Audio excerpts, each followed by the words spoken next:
Well,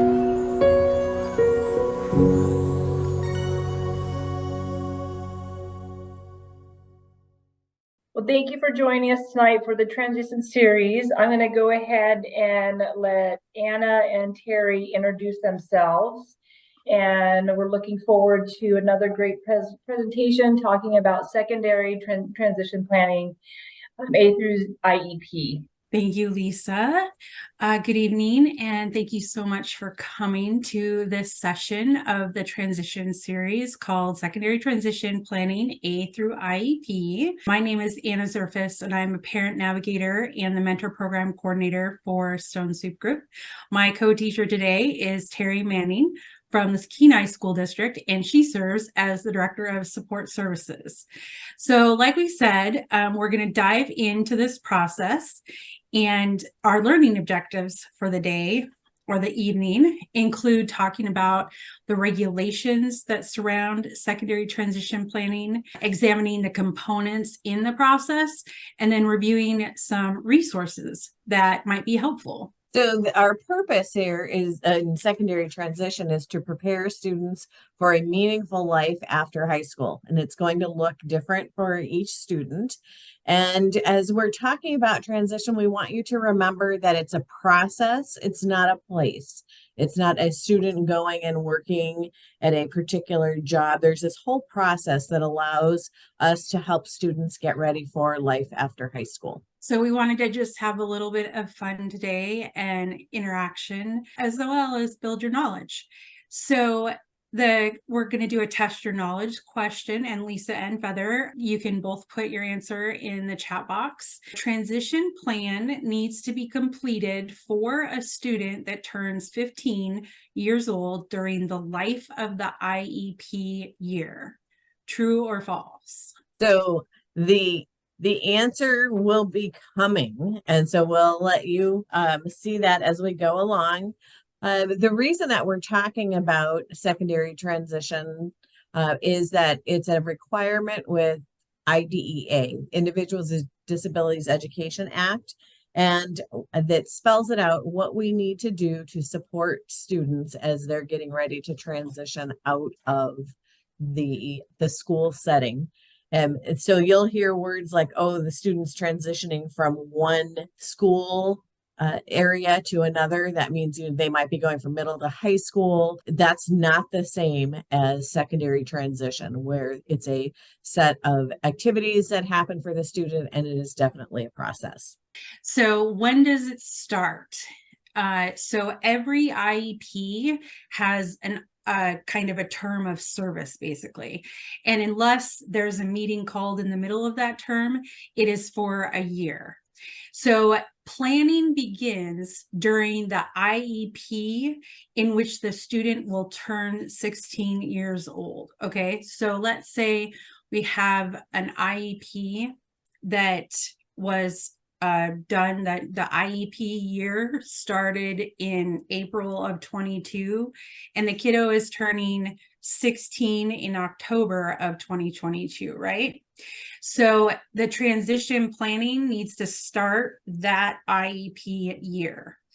One thing to note about the start of transition planning is that while it is mandated for the IEP when the teen turns 16, it can begin earlier depending on the needs of the youth.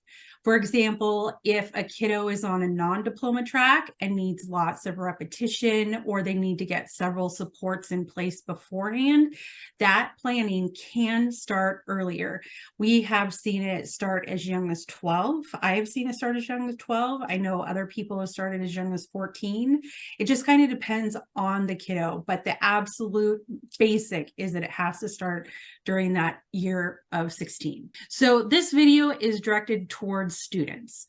However, we felt it important to kind of reinforce the rights of the students and to kind of get you to look forward for the supports they may need later on. If you're a student with a disability and about to turn 18, congrats! Once you're 18, you're a legal adult. Everyone has stuff they need to figure out when they become an adult, and it can be overwhelming. For example, when you turn 18, you have to start filing your own taxes.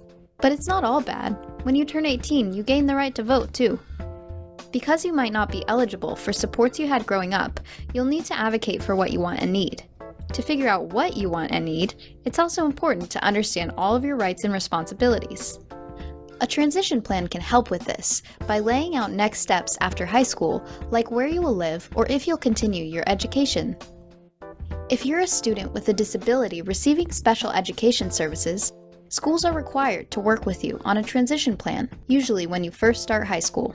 Agencies that can offer advice and recommendations should be invited to meetings at your high school about your transition plan.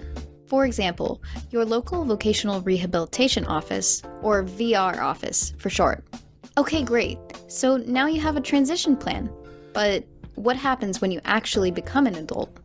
Well, VR can provide financial assistance and other supports if you want to continue your education. They can help you figure out what types of accommodations and services you might need at a college, vocational training, or even a job, and help set them up for you. Another place to find support is your local Center for Independent Living. They offer peer support and skills training. They're there to help you live in the community and not in places like group homes. Right before you turn 18, your parent might think they need to apply for a guardianship, which means they make all of your decisions. But this is not the only option, and it might not be the best option for you. If you want to be able to make your own decisions, another option is supported decision making. This means that when you become an adult, a person or group of people helps you in the decision-making process, but you get the final say. That's a lot of info, so let's recap. When you turn 18, things change. You have to start planning for your future before those changes happen. In high school, you should be working with your school to make a transition plan. Around that time, there might also be discussions about guardianship. But this might not be the best choice for you, and there are other options like supported decision-making where you have more control. Make sure to talk about all your options. As an adult, you're also entitled to services. Some great places to start looking for supports are your local vocational rehabilitation office and Center for Independent Living. There's a lot to learn as you take the lead in your life. As an adult, it's extremely important to advocate for yourself. You have the right to choose your own path and to get the support you need along the way. For more information, contact So in Alaska, we do have several levels of legal responsibility for another person, and we will talk about those like guardianship and conservatorship later on in this presentation. Okay, when we're looking at doing the paperwork, when you go to an IEP meeting, there is the opportunity for us to give you paperwork. Some districts may send it to you beforehand. So the first one is the transfer of rights. So what you want to know about that is that the notice must be provided no later than the student's 17th birthday. And it goes to both the parent and the student. And under IDEA, the rights will be turned over at the age of 18, unless there's guardianship. And then your child can decide whether or not they would like you to come to IEP meetings. They would have to sign a release of information or give permission for us to be invited. They could bring you on their own, but the school district could not invite you to that meeting. And it's documented in the IEP so that everybody knows that it was received. And then the letters can be provided at the IEP meeting, as I said before, or some districts will send it to you beforehand. So as we go on to look at Part B of the Individuals with Disabilities Education Act, in this section of the law, it defines transition services as a coordinated set of activities that's focused on improving the academic and functional achievement of students. So we want them to be as independent as possible when they leave the K-12 system. And that coordinated set of activities is centered around the students' strengths, interests, and preferences. This is a time that can be challenging for some parents because they're used to having more say over what their child wants to do. And this process really focuses on what does the child want, what does the student want to do. And we know that those things change as they grow. So that's why when we started looking at transition services at 16, It's part of the IEP every year until the student either graduates or ages out. So there are 7 areas that we look at for transition services: instruction, related services, community experiences, development of employment, and other post-school adult living objectives. For some students who have more intense needs, we might also be looking at daily living skills and the need for a functional vocational evaluation to see what types of extra supports that they need to be to have all of their needs met. It's the team, and you're part of that team, that will make that decision. So looking again at the set of activities, it's within a results-oriented process that promotes the students' movement from school to post-school. And that post-school could be post-secondary education, vocational education, supported employment. It could be competitive integrated employment, continuing and adult education, just independent living. There may be adult services that need to be connected to. And of course, we want students to be able to have community participation. So this really is to help them be well-rounded as they are moving forward. So we have federal regulations, and then we have Alaska regulations. So in the Alaska regulations, it talks about a coordinated set of activities designed within an outcome-oriented process that promotes movement from school to post-school activities.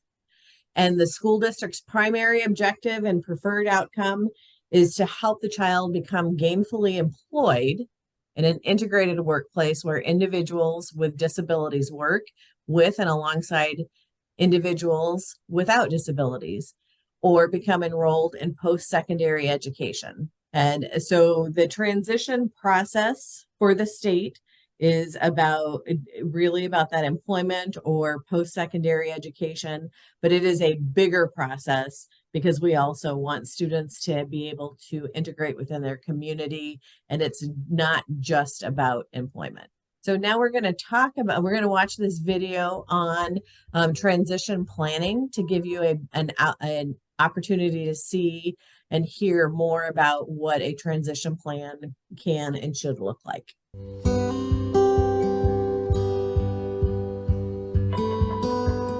It's important to start talking with children early about what transition after high school is going to look like.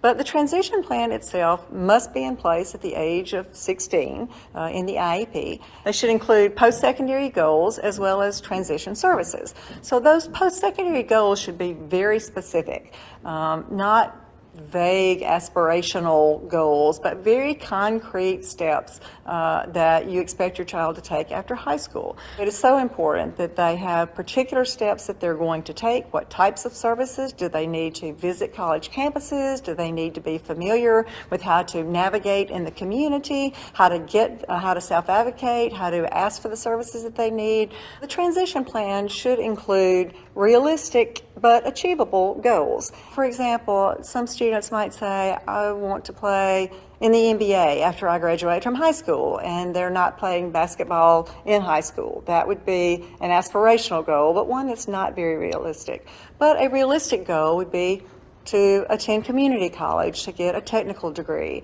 or to go work in supported employment in a veterinary clinic if that student is really interested in animals. If it's not realistic to expect that a student is going to be in the tiny percentage of those who get to play in the NBA, but the student really loves basketball, then they might be able to work as maybe volunteer initially as a manager on a college sports team or a local sports team, or go to community college and get a degree in something related to athletics, like athletic training or something like that. So there are a lot of ways that they could work either as a volunteer or eventually in paid employment in a field in which they're particularly interested.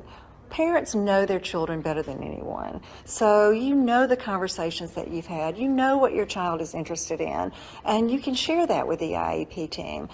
You can talk about the things that you know your child wants to do. And of course, the child should be a part of the process as well. They should be attending the IEP meeting and adding their thoughts and opinions and feelings about what they want to be doing after high school. But the parents really are an important participant in that process because, again, they know the child better than anyone and have shared in helping create the dreams and the vision that the child has for the future.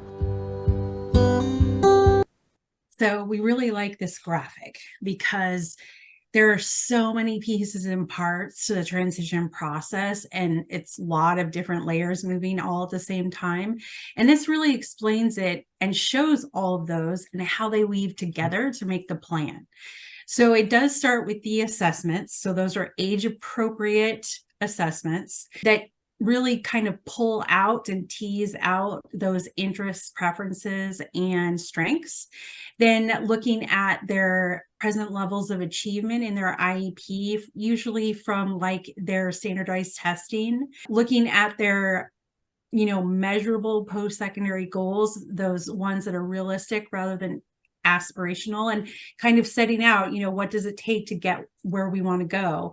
And then figuring out, does it take education? Does it take training? Is there employment that we can do now? Is there a DVR that we need to pull in? And then setting those down in the annual goals for the IEP. And then including, of course, the courses of study for whatever that might mean, getting those sets of activities that need to happen, like instruction, related services, and community experiences, and then talking to the agencies that might need to be involved. One of the ones that is most frequently involved is the Department of Voc Rehab. And then, of course, the summary of performance. So this is for kiddos who exit school with an IEP, basically saying where they're at. And this could come when they're 18 or 22 or however long they stay in school past that senior year. So go ahead. Oh, go ahead, Anna. So prior to an IEP for the transition plan, teachers need to actually dive into finding out what the kiddo wants, what their needs are, what interests they might have, what preferences that they have.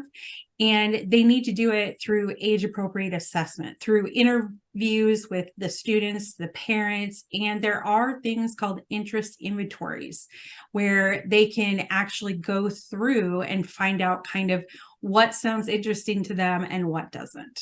And Anna, one of the things to remember with the assessments is they don't all need to be formal. It could be an informal process that the teacher does in a class with the student or with a group of students. So, or it could be a conversation that they have with them. So it's depending on what the student's needs are. So after going through the assessment, finding out what the student's interested in, you'll see on the IEP, the section 5 that talks about secondary transition. And so these are answered based on what the students' responses were. So part of the conversation that happens with students is talking about what they want to do when they leave high school in employment, where they want to live, how are they going to continue learning or training based on what their interests are. So this piece is filled out based on the information that the teacher got from the student. And then you'll see a checklist. And so this is to help the case manager think about what needs to happen for this process. So when you're looking at the agencies, were they present and in agreement with the plan? One of the first things is that an agency cannot be invited to a meeting without parent permission or student permission if they're of age. And then reminding them that there was the assessment that they did, and then the activities, and then that they actually got consent for the outside agencies to participate. So you'll see these two sheets, and these are in the state handbook, and it's again for the whole process. And so the students' post-secondary goals are talked about first, And then you get into what the course of study, and then the activities are going to support the students as they are going through the transition process. Every school district has the ability to have their own paperwork, and it may look different, but all of these different aspects need to be included. So one thing we wanted to show you is, because this is a pretty dry part, this is the paperwork, okay? So what exactly would be put in these areas? So there's actually a great resource, and it actually can be very nice to kind of spur some of those ideas for your own child. So this is an example of coordinated set of activities. So on that piece of paperwork, there was instruction, there was community experiences, there was related services, etc. So this resource actually gives you a list under each one of those 7 areas of different things that fit into those areas. So under instruction, you might investigate graduation status. You might enroll in a tech prep program. You might enroll in an adult living course. You might learn financial management. So that could be kind of in the instruction section. And that can happen that can happen in the school itself. Mm-hmm. There could be just finishing the instruction within the areas needed for graduation also. And just to give you an example, like under community experiences, there's, being able to get to community resources, being able to keep and make their own appointments, being able to go and get a state ID, applying for supported residential or group home, or having, someone else help them with that. So one of the things that's really cool about this resource is it really gives an in-depth look at different things that can be put in that paperwork for the student to work towards during however long they stay in school. This really is a very nice starter for the teacher, for the parents, to be able to say that these are the activities that are needed so that the student can be the most independent that they can when they're graduating or when they're aging out. So you may have a child who's on a non-diploma track that is going to age out and may stay with the school district until they're 22. You still want activities for them to work on so that they can be as independent and self-reliant as possible. And the exciting thing about this part is that it looks different for every student. There you see several boxes, and then in the first part, it's the needs. And then the second part is the transition areas. And so it could be that there might be an activity that will meet more than one of the 7 transition areas. So it's okay not to see all the boxes filled out. I know sometimes when we see those boxes, we think, well, there has to be one in each, but we have the ability to write an activity that could meet 2 or 3 of those areas. Yeah, so like an evaluation for the Department of Voc Rehab could be employment and vocational evaluation. Going to getting a driver's license or a state ID could be community and adult living. So you can have one activity here and then have it meet more than one area. So you just want to make sure that you keep up on the different areas, the different activities, and if they're done, make it a new one, for the next year, so that there's continual progress for the student and what that looks like for the student. And to go ahead. Sorry, Terry. Oh, no, and it's a coordinated set. So it's not just the school district, it's parents, student, school district. It could be outside agencies. We would never write in an outside agency being responsible for something unless we've spoken with them and that they agree with that. The school district is still responsible. So you just want to make sure that the school district is connecting in the correct way. Yeah. definitely. And so we've done a lot of the theory behind the secondary transition, but what we really wanted to do was give you resources. And so that is what we're going to start into next. Yes, so there, if you have not been connected with the Department of Voc Rehab, the website is really wonderful to be able to go to. There are many activities that are done. There are people who connect with school districts to help guide them through these opportunities. Your child may be involved in summer work program, or they're doing a jobs club at the school. So it's really quite fun to be able to look at that. And you can ask your school when you're in your IEP meeting with your, and to see if they're doing any of these. There are transition camps that are in different areas of the state, and some districts hold their own transition camps. Anna, so this website, as Anna's getting it at, will tell more about the different types of activities that the state is involved in. I have to give a plug for Jim Critchman, who is the state transition counselor. He does quite a bit for the youth in our state.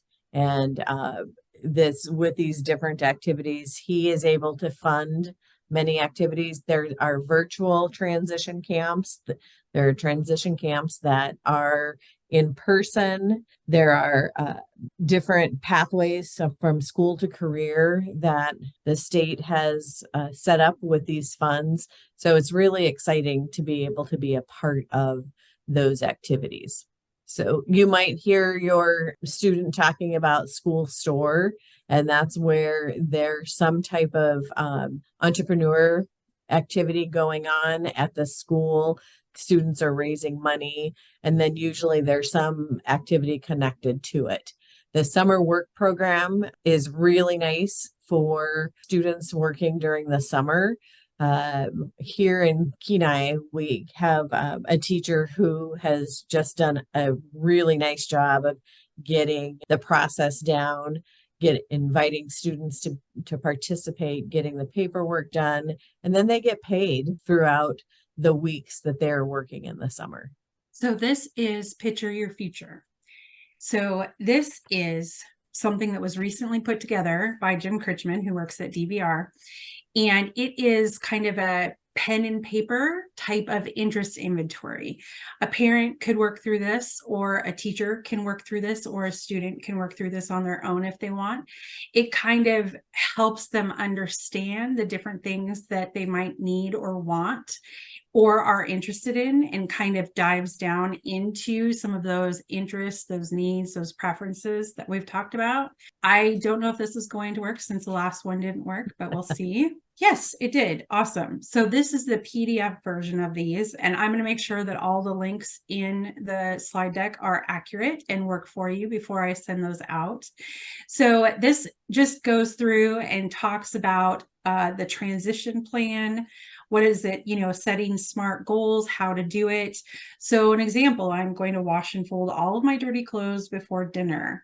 So making sure, what do you want to do and how are you going to measure it? Do you have everything you need to do it? And will this goal, most importantly, will this goal help me do what I want? Do I want to have a clean room and clean clothes, So how to face a challenge has all kinds of different ideas, and it helps students really understand where they're at or where they want to be.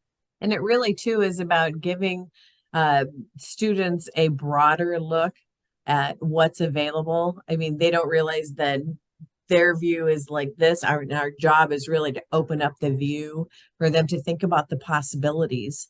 And we also know that some of these skills take a while to develop. So starting earlier and practicing them so they become more automatic is really important for some of our students to be able to be successful. And we want to get them going as quickly as possible so that they do have that repetition, and we're providing a safety net for them as they're learning these things.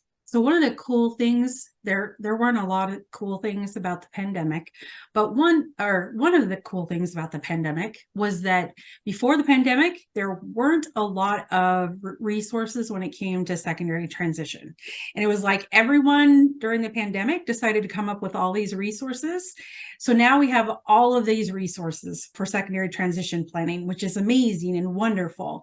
One of the things that we also have in Alaska now, because of during the pandemic, this also started. It's called transitionalaska.org.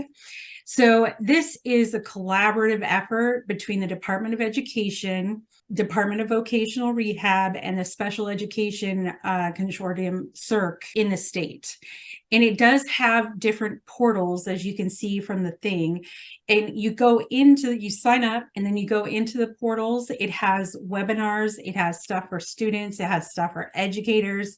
There's all kinds of information and resources in this particular transition resource for everyone involved on the team. And this really is a nice place to go in, and you do have to sign up for it, and you'll receive newsletters, and there are recordings. It helps everybody learn the process from, as Anna was saying, from the different vantage points. So I would really encourage you to go in and sign your student up and sign yourself up. And one of the really exciting aspects of all of this is this additional transition skills curriculum that has been updated, and it's being used out in several of the districts who are more traditional. And so in that, do you have the link? Does the link work for this one? Yes. And what it shows is that you can do transition activities anywhere, and you can work through different. When I was working out in the bush, it looks a lot different than it does in Anchorage. And there are more opportunities in Anchorage, but there are really some wonderful opportunities in our bush communities also. And really some hands-on opportunities with employment. And then in order to help facilitate this resource was made, and teachers can use it in their classes, and parents can use it at home. So this is kind of my baby. This is the Pathway Handbook, basically. Pathway to Adulthood and Employment. So Alaska is an employment first state, and that's why they talk about employment even in their regulations, is because they want everyone, no matter what kind of ability or disability you may have, to be able to have the opportunity to work and have, be able to do that and feel valuable in the community.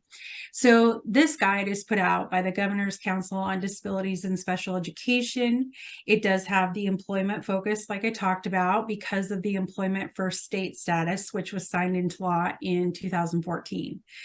Alaska was actually the third state to require full minimum wage for everyone, even those with disabilities.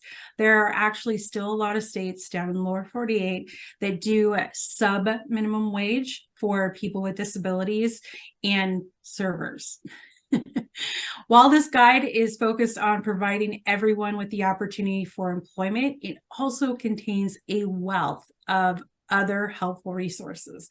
And to kind of give you an idea of what that looks like, I did put the table of contents in here, because it does have everything in here from what high school, are they doing a project search? Are they going to do the bridge program here in Fairbanks? Is there AvTech or Job Corps or Tapestry? Balloon just popped, scared me.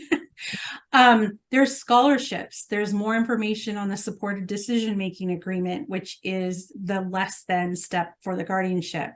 Then talks about the different services and benefits that a kiddo might have, like SSI, Medicaid, the waiver, the Center for Independent Living, all of those. And then it goes into the Division of Voc Rehab. And it does have tribal has their own Voc Rehab, so that's really important to know. Then job centers and different programs that they have, even has loan closets talking about the Americans with Disability Act, and then it talks about WIPA, which is something we're going to be talking about a little bit later. Then all of the different benefits and work incentives that there might be. One of the things that's really cool is, and I have actually seen this come to fruition myself, is they have micro enterprise grants through the Mental Health Trust Authority. So I know of a girl, well, she's not a girl anymore, she's a woman, and she actually did this whole process and started with a little micro enterprise grant. And she actually just started with a chicken coop. And she started selling her eggs. And after a year, she actually had an entire stall at our local farmers market selling everything from her art to eggs to candles and soaps and lip balm, because she had that little bit of money and education to start her own business. And I'm hoping, Anna, that when people are looking at the Pathways booklet, that they're realizing that employment doesn't mean 40 hours a week, and that your child may have a piece of a job carved out for them to be successful at. And so my hope is that as parents are getting used to and getting ready for their child to be independent and employable, that yes, we want 40 hours is could be a typical work week, but don't count them out if they're not ready to start there. And some students increase their time as they become older, and then some people have part-time jobs. Our goal is for them to work as much as they can in a position that they enjoy. They can do everything, I mean, they love movies, let's say, okay, they still have people, at the movie theaters that scan the tickets. That's a pretty easy one that they could learn how to do. I have had, in different agencies I've worked for, I have had lots of different people on different spectrums of ability do lots of different things. Even if it was just 10 hours a week, they got to come and socialize with different people. They got to feel valued. It really was, it really can be for everybody. So we did say earlier that we were going to talk about guardianship, and many children who are neurodiverse may require some level of support after the age of majority at 18 years old. So in Alaska, there are 4 kind of different paths that can be taken. So there's full-on guardianship, and that is the big one. You have control over everything. Guardianship itself is also broken down into 4 as well. So there's a full guardianship, there's a partial guardianship, there's a temporary guardianship. So there's different kind of levels of guardianship. And then there's a conservatorship. It is also court appointed, and it mostly takes care of the financial affairs of a person. Then there's the power of attorney and the SDMA, the supported decision-making agreements. So those ones are not court appointed. Those ones are ones that you can do on your own with your student. The power of attorney is basically giving you the permission to do this for the person or with the person. And it could cover everything from medical decisions to financial decisions. It's just that the ward, the person that has that you're taking care of, has a different level of interaction and can be part of the decision-making process. And then there's supported decision-making agreements. Supported decision-making agreements, it is kind of formalized. There can even be forms and stuff, and we have them on our website. It is people that the person with the disability trusts to help them make decisions.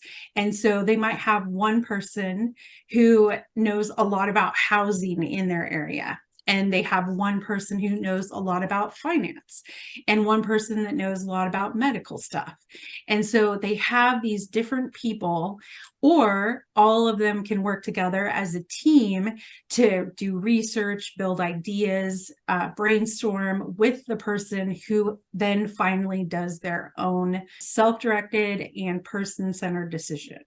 Okay, next we're going to talk about WIPA, and the goal for this is for the Work Incentives Planning and Assistance Program is to enable individuals with disabilities to receive accurate information and to use that information to make that successful transition to work. So there, for each project, there's a community work incentive coordinator, and that person provides counseling about benefits and the effect it would have on those, that work would have on those benefits. They're doing outreach to be able to give information about SSI and SSDI for those who might be potentially eligible to participate. And then they work in cooperation with all of the federal and state and private agencies and nonprofits. It's really about serving individuals with the beneficiaries and helping them get the most accurate information and to be what they need to do to be able to keep their benefits and how benefits are affected. And a tool that is very interesting is the Disability Benefits 101. So it gives you information on health coverage, benefits, and employment. You get to go in and you can plan ahead and learn how work will affect benefits and how the benefits and the work go together. So it's really nice to be able to have this tool to see, to be able to future plan. It may not be something that's going to be used. The information may not be used right away, but you can always refer back to it. And then how, go ahead, Anna. I was just going to say they have a calculator. So it's really cool to be able to kind of plan it. Okay, I'm going to work 10 hours a week. What does that look like for my benefits? And then you get to go through this planning process. So when it says got a work plan, and it would say, like, you know, you can check the numbers to see how it can improve your situation, different health benefits, you know, if you're going to do a health coverage that is outside of, you know, what you have right now through either states or what. And I really like, you know, it even has instructions like Social Security disability insurance, which is SSDI, and then supplemental security income, which is SSI. And so they have news and articles and education on all of this stuff as well. We know there's a lot of investigation that goes on when you have a child or young adult with disabilities and who may need to access some of the benefits. Okay, so something to keep in mind is that there are strict rules on how much a person can earn and still keep their services. So in Alaska, we have specific mechanisms for saving.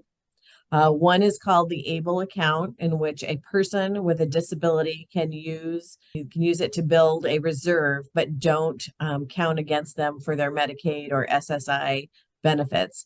And the other is a special needs trust. So the ABLE account, they're able to go in. So looking at the benefits, the plan benefits, and so how much you can start saving, so that I don't know about any of you, but sometimes it's challenging to save at all. But then there are some who are really good at savings, and we don't want that to affect the benefits that they are entitled to. So they have this Save Smart, and looking at the investment options, and then it gives you, you can click on to the Start Here, and it'll walk you through how to open up an account. And then there's a special needs trust. So it's for the sole benefit of the disabled individual, and contains assets of the disabled individual only, but any income that person receives may also be placed into the trust and not affect the benefits. and it must be established by an individual parent, grandparent, legal guardian, or the court.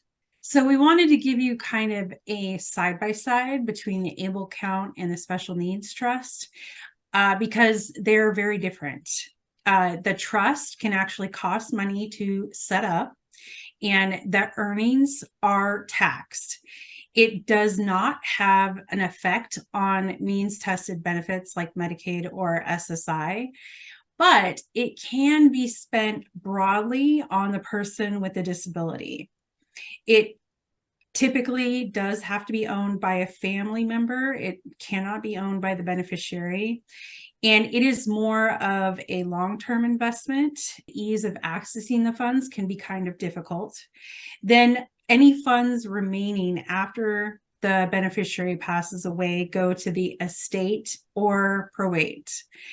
There are no restrictions on age of onset or type of disability when it comes to a special needs trust.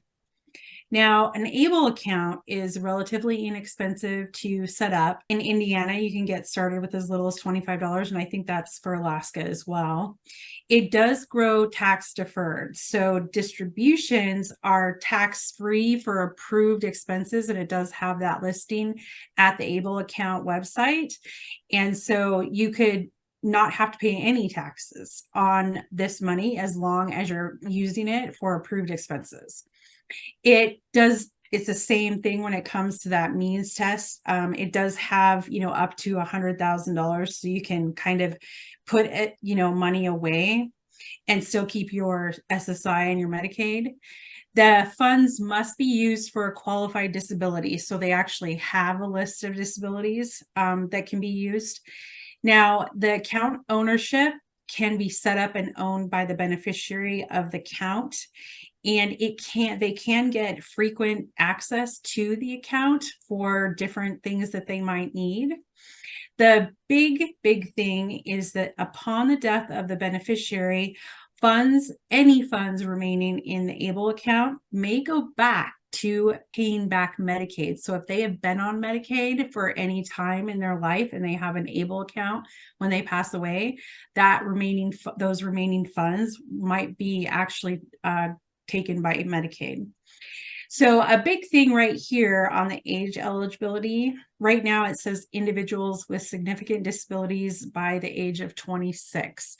So there was a big thing because ABLE accounts are sort of run or overseen by the government. There was something that actually just passed through the federal legislature or federal Congress that actually raised that age to 46, because there are people who suffer things like traumatic brain injuries or other disabling accidents or incidents, and they have no access. They have had no access to the ABLE account. So that was a law that was just recently passed. So now there's more flexibility, especially if you have an accident or disabling incident after the age of 22 and you're outside of the school system. So for those kiddos like mine, who was learning disabled and had other cognitive disabilities around learning, there is this National Center for College Students with Disabilities to get them the help they need to be successful in any post-secondary education.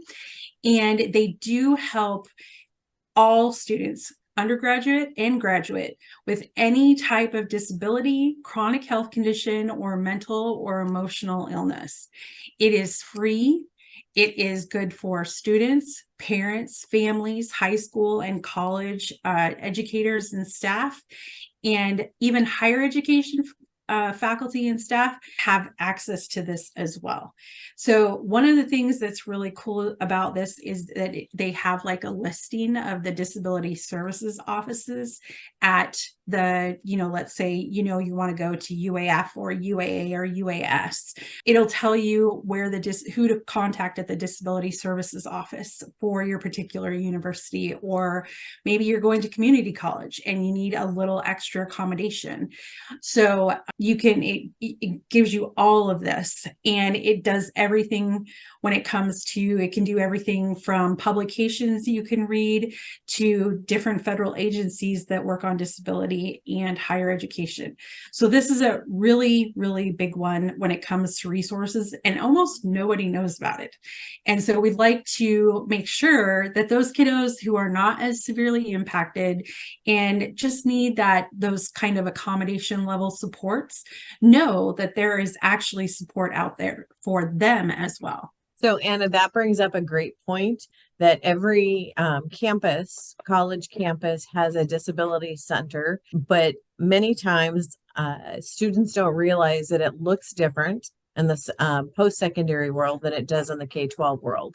Mm-hmm. And so they have to go and sign up for services, where in the K-12 world that we have a child find obligation to find students who may have disabilities. So part of the secondary transition process is helping students become better advocates so that they can go and ask for these accommodations that they may be entitled to. And it will look different, and the requirements will be different, but if a student needs that level of support, it's great to go in and make that connection. The other thing too is when a kiddo graduates from high school, they might have an IEP or a 504 when they graduate. That IEP, like the goals and the different things like that on an IEP, aren't going to follow that kiddo. When they get to that disability services center, usually what it looks like is they will get accommodations for, getting access. Do they need to have audible materials rather than written materials? Do they need extra time with homework, making sure that the professors know and understand about that? There are different things that the Disability Services Center can help, but it's mostly those accommodations that are in the middle of an IEP that transfer over when they go on to post-secondary education. And the expectation on a campus is that the individual will let their professors know what their accommodations are, versus a case manager going to general ed teachers saying these are required. So it really is, it's helpful to have your young adult start practicing how to advocate for themselves, how to ask questions, because sometimes they don't, that's the first time that they're doing it once they get off the K-12 campuses. Which takes us into the next perfect thing, because it talks all about self-advocacy and being directed by the person and the student. So this is Alaska's shared vision, and I am going to let Travis take it away. The reason the shared vision got started, one of my friends and mentors, Roy Scheller, along with the Alaska Mental Health Trust Authority, basically they sat down and said people with challenges of any type should be at the table. And to be honest, I was the first one that was brought into it.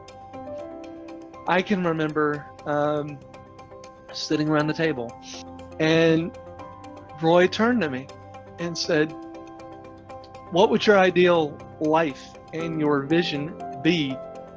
And then I'll never forget this. Everybody in the room turned to look at me to get my response. And I was like, whoa. That led into what is now considered the vision.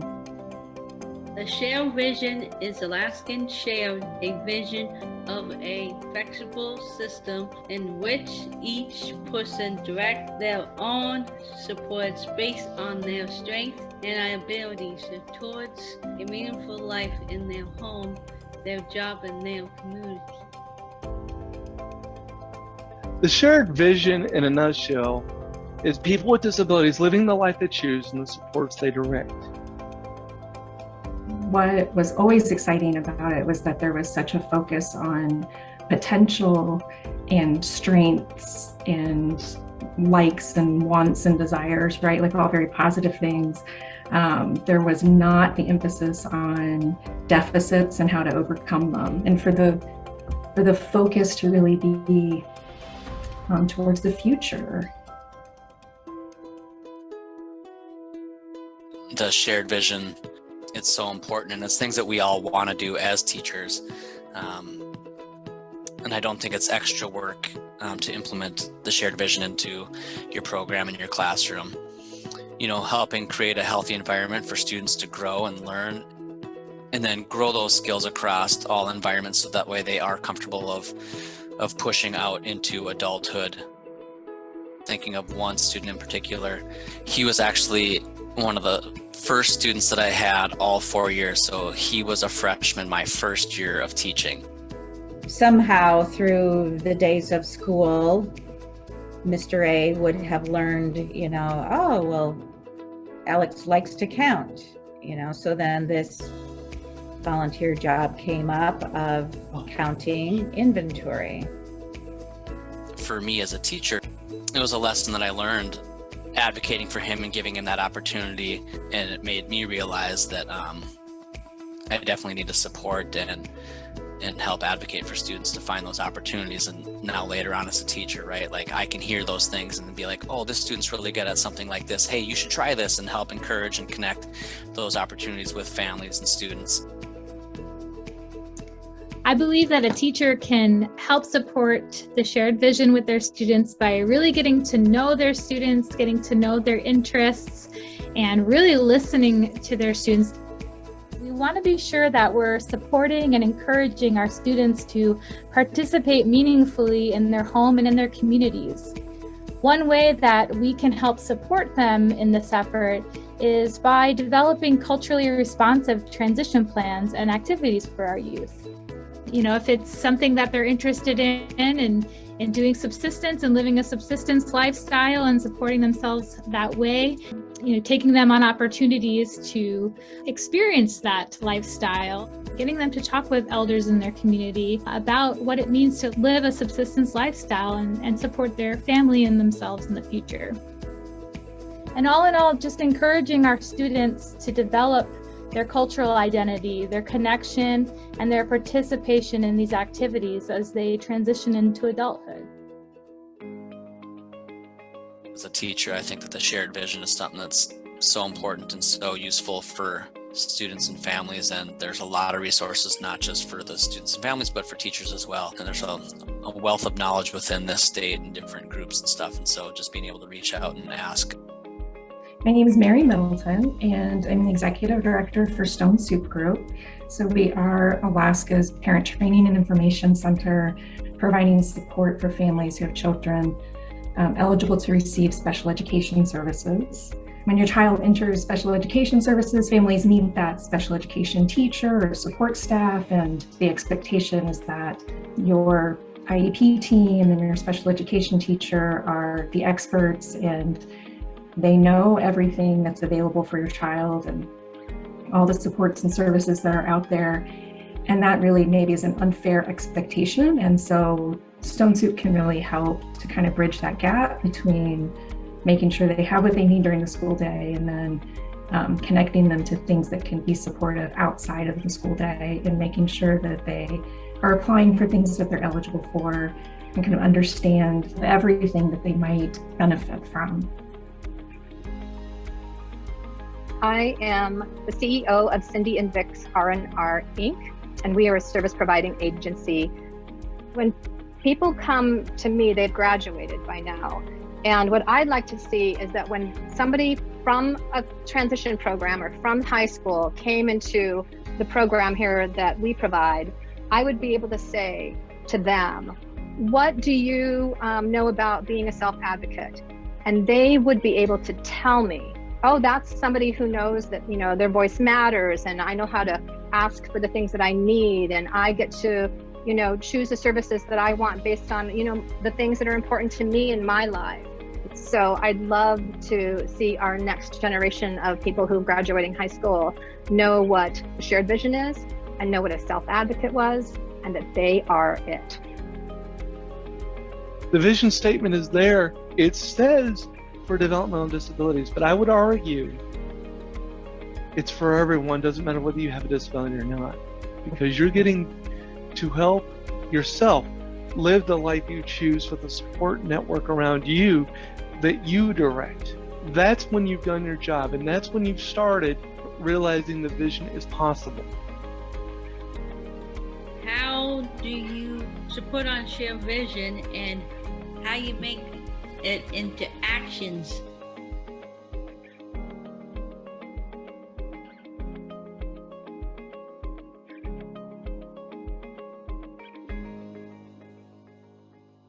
I So love the that share- video, no matter how many times I see it. Every time Travis ends it, I just want to go and give him a great big hug. So the Shared Vision has issued these posters. So there's big ones and then there's little ones. The I Can is for more of the older kiddos, and then Be Your Own Ollie Otter. I ask for what I need. I decide. I can. I try. I speak up. I think about my future. So these are available for parents and educators, for classrooms, for bedrooms, for anywhere that might be inspiring for students. And now, what can you do to support your child? We want to hear from you. So, am I answering these specific questions? Oh, no, you can just give us Okay. some ideas of what do you think you could do that might be of the most support for your kiddo. He's very interested in earning money, and so I'm trying to kind of figure out exactly what is out there that fits his skill set now, even he's 15. So it's a little hard at 15, but he really wants to earn money. And so it's like, okay, well, let's fill out a resume together. Let's fill out the applications together. We're going to use your email so that you're checking your email and you're responsible for that. One thing that I do have a hard time knowing how to help him look forward a little further, because he has major depression disorder as well as some anxiety, and he has come a long way in the last 6 months, but a lot of times when we talk about the future, he doesn't plan to be alive for it. He's not specifically suicidal anymore, but he also has a hard time thinking too far ahead. I think partly because it makes him anxious, and partly because don't plan to be here for it. So how do you get him to think that far ahead to start planning for what comes after graduation? So that's a part that I'm still kind of struggling with, how do we plan for what happens? How do we plan for that transition?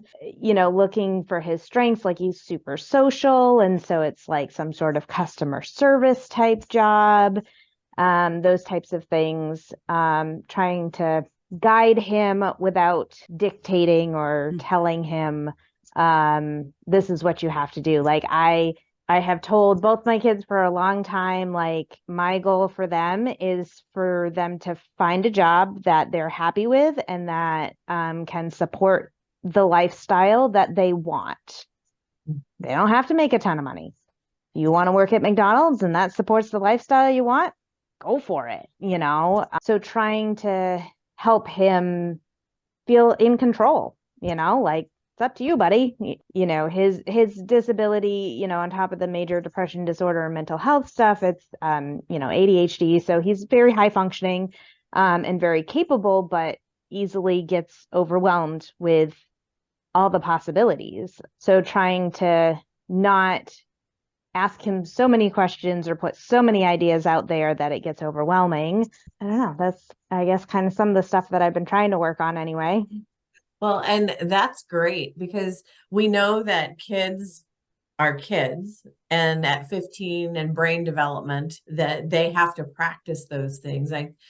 From a teacher aspect, if I could give anything to any parent, it would be that repetition, that knowing that they're not going to get it the first time, and that it is a process, and it might have to, it sounds like you come at things from a different angle, and that's helpful for him, that it's not that you give him the space, you respect his learning style right now, and are looking at how can you support him, which is great. That interaction is really, I think, really important, and setting the expectations of that you're going to be a part of this. Sometimes I think we think, yo, you're 15, you should know how to do this already. And we know that that's just not the case. And whether it's at school or at home, there's a lot of working toward things with baby steps. So it's very exciting to hear how you're working with both your kids and helping them prepare, knowing it's going to take a while. And it sounds like for your son, it may take a little bit longer to get there. And one thing that might help is visual. So my kiddo was learning delayed and had ADHD and stuff, and making it visual, even if it's broken into components, taking the big goal and then breaking into what does that look like at each step, and just putting that step and maybe one more or one, 3, so that they it kind of has this timeline of what's going to happen, but it's not producing that anxiety. It's exciting, Feather. You could share with other parents, I can tell, with the steps that you've taken to be able to support your son. It's definitely taken a big mindset adjustment, like from the way I was raised and how I've had to raise I grew up, me and my sister, we were expected to get A's and go to college. And we did. We got A's and went to college. And so I have, two boys, both ADHDers, and then my oldest with major depression, and both of them with some anxieties too. And I'm like, even before the diagnoses, I knew I had to parent them different than I was ever parented. And then I had to set my parents straight on don't parent them the way you parented me. Like, just be fun grandparents. Like, don't worry about the parenting part. But it's about managing our own expectations, I think, as parents. Our kids don't fit in boxes. They don't fit in the standard public school system. I mean, it is a battle every year, every teacher, down here in at JDHS, they have the choice program. It's kind of an alternative program, but in the public school system, seemed like it was going to be this like awesome fit. And then they ended up having their English teacher retire and got this sub who was absolutely horrible. 70 years old, like does not know how to deal with neurodivergent kiddos. Just 180 degrees from whatever should have been allowed in that program, in my opinion. And I mean, I know staffing's an issue. I have given every leniency I could manage and just kept telling my son, we'll figure it out. We're going to, one step at a time, like stay in the school building. Like, this is a kid who at the beginning of 8th grade walked out of the school and walked almost 45 minutes home because he was not putting up with it. And so we came a long way in 8th grade. And then freshman year, we're like, all right, we got this. We're in the choice program. He's been working with OT. We've got meds under control. We're looking good. And then life throws the curveball of now you've got this really not a good fit teacher. And so like part of my fears too, post K-12 is how do I make sure to not find him a job, but help him find a job with an understanding boss, so this is my first kind of time thinking or trying to understand this transition plan thing. It was just brought to my attention, not by the school, by the way, that they have to have this transition plan in place. I'm like, oh, well, I guess I should probably learn something about that, because it feels like I'm constantly advocating for what I think he needs in his IEP. And I'm like, I'm not a teacher. I don't I don't know. I don't know what the resources are. And so I keep trying to learn more when I can. And I'll give the single full-time working mom thing too in there. Yep. So, it's like doing the best I can. Yep.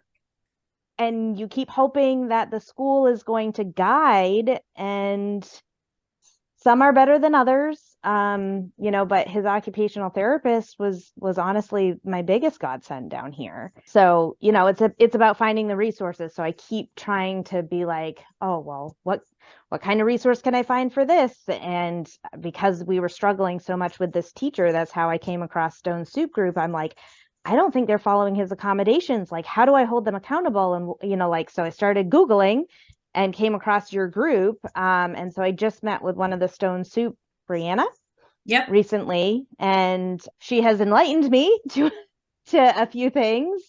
And she's going to join the next IEP meeting, which is like, again, I'm just like, I need resources because I can't, like, I try the best that I can, but parents don't know. There's no handbook for us on education and parenting and things like that. And I am not a teacher. If COVID taught me anything, if the pandemic taught me anything, is I should never homeschool my children. Nobody wants that. And so it's just like being realistic about, like, I don't know these things, but also being realistic of managing my own expectations around my kids. Speaking of which, one is knocking on my door because this is how life goes. But that's okay. That's in a nutshell, like what I've been working on, and hope to understand more about, I guess, how the IEP transition plan can help give us more vocational resources. Like, didn't know there was a Department of Voc Rehab. I'm like, oh, okay, that's probably a good one to know about. And like, he's probably not a college kid, and that's okay. And that's He's okay. a very hands-on, he's a very hands-on learner. And so what are out there for resources, and how can I find people who know how to work with neurodivergent young adults and can guide them and help them, rather than, because we've tried a few jobs, and some, like he did like a summer camp helper, did awesome, but the 8-hour days were too long. So he self-advocated, went to his supervisor and asked to do half days. Awesome, no problem. Like, he did an amazing job with that. We tried a piecework type of thing where he was helping put barcode stickers on items for sale. Oh, nice. That was not new. Like, he just couldn't sit there and do one task for even an hour. Like, she was pretty willing to work with him and like help him, and like, we'll just start with 2 hours. And then it was like, after 45 minutes, she's like, I don't know if this is a good fit. Yep. So you've been doing a vocational evaluation, a functional by vocational yourself. evaluation. But it does feel like very all by myself and trial and error. And I don't want to accidentally have him burn bridges. Like, we're a small community, right? I mean, Juneau's bigger than some in Alaska, but in the scheme of things, we're a small community. And so how do I find him opportunities that don't end up having him, oh, it's not a good fit, and so then he quits after a couple of days or a week, like, at least the way I grew up and I started my, work life, you don't quit a job. You like make it work, and you got to give it this much, you got to give a 2-week notice, and right, like, that's the traditional expectation, and I think still is. So trying to understand people with this, how him having disabilities actually kind of, I guess, protects him from some of those, fit in the box type of scenarios, and how. And I'm hoping the choice program at the school helps with some of this, because I know they do some work programs and other activities and camps and things like that. So, excited to see kind of how that works out. But I am definitely nervous for him on what comes after high school. I love him dearly, but I don't want him to live with me forever. You know, I want him to be able to support himself. And I tell him all the time, I'm like, you're not going to want to live with me forever, because if you're under my roof, it's my rules. You know, and so right now he's like, why can't I just live with you? Life, that's not how life works. And so it's kind of hard to explain it to him sometimes in a way that makes him look forward to that step, right? Like he's not looking forward to more independence. It's scary. It's scary for a lot of us who are neurotypical. Exactly. So I can only imagine how it feels to him. Yeah. It's an interesting topic. Anyway, We're so glad that you came. Yeah, we're really hopeful that some of the resources we provided today, you know, the Department of Voc Rehab stuff might be really helpful. And you're talking about this OT. I think that the OT could be helpful at the IEP meeting as well for the transition planning, because, you know, she can talk about, you know, the adult daily living skills. She can talk about the things she's working with him on and have those be part of the transition plan as well. Yeah, so he was actually discharged from OT, which was like, you know, like, awesome. We've met our current goals, and the day may come where we find there are new goals and he has to go back into OT. And she has offered, like, even though he's not under direct care, she would happily join these IEP meetings. I also, you know, I'm a healthcare worker, so I'm like, I know your time is precious to you. And, you know, so I did not necessarily invite her to this next one, but it was doing this that I realized this is going to be when he's due for that transition. Like, I wasn't even thinking about that timeline. Knowing that his IEP meeting was coming up in November was basically, I had asked for that one and he was due anyway for his annual review. But I hope that the SPED case manager would bring it up that he's due for the transition discussion to start, but it's not something that she's next September. So he just turned 15 in September. So, and we're doing it in November. They should, because it'll be he'll turn 16. When was his IEP? We're doing his IEP like annual in November. So I don't think it's due until next year. So it's the calendar year that he turns 16. It's the IEP, life of the IEP. In which he turned 16. Because so if we do it this November, his next annual will be after his 16th birthday. So they'll do it during this. Some schools will do it with during at that IEP. Sometimes they call another meeting. Typically, I think they try to do it during that meeting. They won't be able to. There's too many other things to talk about. So I'm going to tell them that we need to do one specific for the transition discussion. And that might be a good question for them is, you know, have they got their transition planning on their radar for him yet? And find out what interest inventories they're using. Are they doing any assessments, formal or informal? Are they doing any observations? You know, just having that conversation to make sure that it's on the radar could be helpful. Yeah. So I'm definitely going to bring that up now, you know, understanding this more. I'll bring that up at our meeting and make sure that we schedule one just to talk about that after I know that they've done those assessments and are ready to answer some of those questions, because I don't feel ready to help answer some of those questions. And certainly none of them have come to me asking my thoughts and opinions about what that looks like, right? And just knowing that what a 15-year-old says during, you know, who's going to turn 16 is going to look a lot different than in a couple of years. So that's the process piece of it too, is that he's going to grow and exchange and expand. Yeah. Well, thank you so much for coming. Very nice to meet you. Yeah, you too. Thank you for your time and providing this type of education. I feel like all of these I feel like teachers and more of the school district should be more like, are they like the shared Alaska shared vision. Like they should get that at an annual in-service. Like everybody in the school, like why? Yep. I feel like there's such a big gap in some teachers are great, don't get me wrong. Some of them are amazing, but the ones that you really grumble about are the ones that don't get it.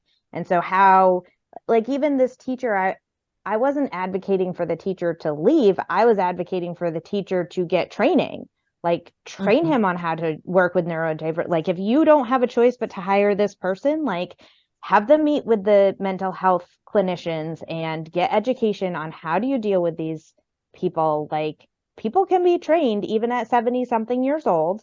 Like he has to be willing, but like people are capable. So I don't know. I just wonder sometimes like how much effort some of the school districts put into educating all of their staff equally, not just the special ed teachers, right? This is that community of support.